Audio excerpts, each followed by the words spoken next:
வணக்கம். தந்தை சொல்மிக்க மந்திரமில்லை. அதான் இன்னைக்கான தலைப்பு. தசரதர் அயோத்தியாவை தலைநகராக கொண்ட கோசல நாட்டை மிகவும் சீரும் சிறப்புமாக நடத்தி வந்தார். அவருக்கு பகை என்பது எவ்வுலகிலும் இல்லை. தேவர்களை காத்து அசுரர்களை அழித்தவர். இந்திரனை எதிர்த்த சம்பாசுரனின் குலத்தையே அழித்து இந்திரனுக்கு அரசை வழங்கியவர். எல்லா மக்களுக்கும் எல்லா வளமும் எல்லா நலமும் கிடைக்கும்படி அரசாட்சி செய்தவர்.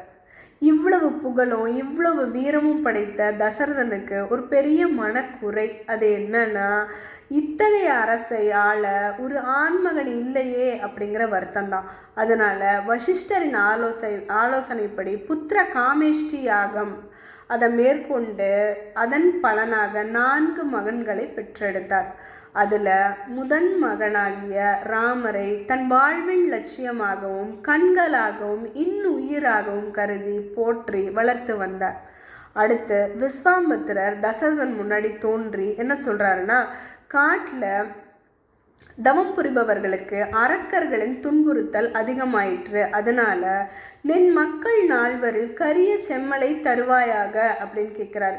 அதனால தசரதரும் ராமரை தானமாக கொடுக்கலான்னு முடிவெடுத்துறாரு.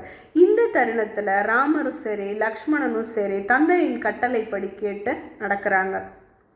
அடுத்து தசரதர் ஓய்வு எடுக்கணும் அப்படின்னு முடிவு பண்ணி காட்டுக்கு போய் தவம் பண்ணி துறவு வாழ்க்கையை மேற்கொள்ள வேண்டும் அப்படின்னு நினைக்கிறாரு. அதனால ராமரை கூப்பிட்டு நீ தான் அடுத்து அரசாள வேண்டும் அப்படின்னு சொல்கிறாரு. அதுக்கு ராமர் முதல்ல மறுத்தாலும் கடைசியில் தந்தையின் கட்டளைப்படியே அரசாள ஒத்துக்கிறாரு. அயோத்தி மாநகரமே ஆடலும் பாடலுமாக எல்லா ஏற்பாடுகளும் நடந்துட்டுருக்கு முடிசூடுறதுக்கு. அந்த தருணத்தில் தான் நம்ம மந்திரை என்கிற கூனி ராமர் முடிசூடக்கூடாது, பரதன் தான் முடிசூடணும் அப்படின்னு சூழ்ச்சி பண்ணுறாங்க. இந்த சூழ்ச்சி ராமாயணத்தையே அப்படியே திருப்பி போட்டுருச்சான். என்ன பண்ணுறாங்கன்னா, கைகேயி கிட்ட சொல்கிறாங்க, இந்த மாதிரி சம்பாசுரன் கிட்ட போரிடும் போது 2 வரங்கள் உனக்கு கொடுத்தாங்கல்ல, அதை இப்போ நீ கேட்டு பெற்று வாங்கிக்கோ, பரதன் தான் அரசாள வேண்டும் அப்படின்னு சொல்கிறாங்க.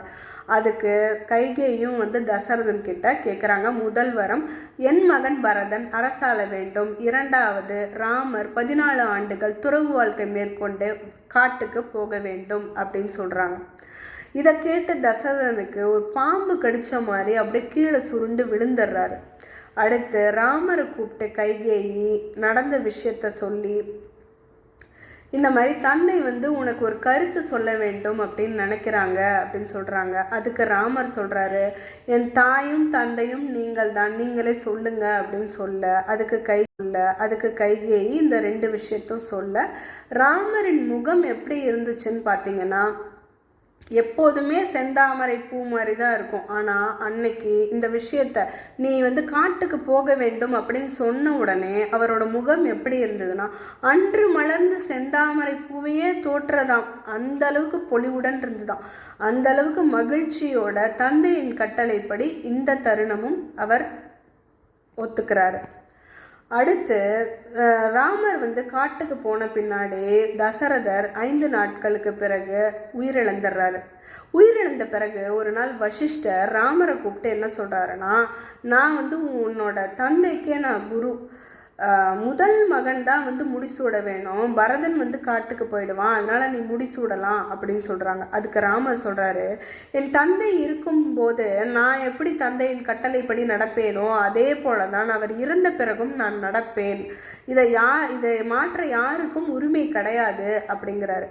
அடுத்து பிரம்மர் ராமர்கிட்ட சீதையை ஏற்றுக்கும்படி சொல்கிறாரு. ராமர் ஒத்துக்கலை. அடுத்து சிவபெருமான் சொல்கிறாரு, அப்பையும் ஒத்துக்கலை. யார் சொன்னால் கேட்பாருன்னு தெரியும், அதனால தசரதனை அனுப்புகிறாங்க.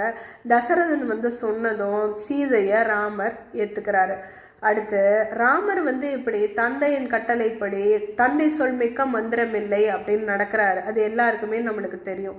ஆனால் ராவணனின் மகன்கள் எப்படி? ராவணனின் மகன்கள் அக்ஷயகுமார் அனுமான் கிட்ட போரிட்டு உயிரிழந்துடுறாரு. அடுத்து இந்திரஜித்தும் இன்னொரு மகனும் லக்ஷ்மணன் கிட்ட போரிட்டு உயிரை இழந்துடுறாங்க. கடைசியில் நம்மளுக்கு என்ன தெரியுதுன்னா, தந்தையின் பேச்சை கேட்டு ராமனால் அறம் வென்றது. தந்தையின் சொல் கேட்டு ராவணனின் மகன்கள் மூவரால் பாவம் தோற்றது. நன்றி, வணக்கம்.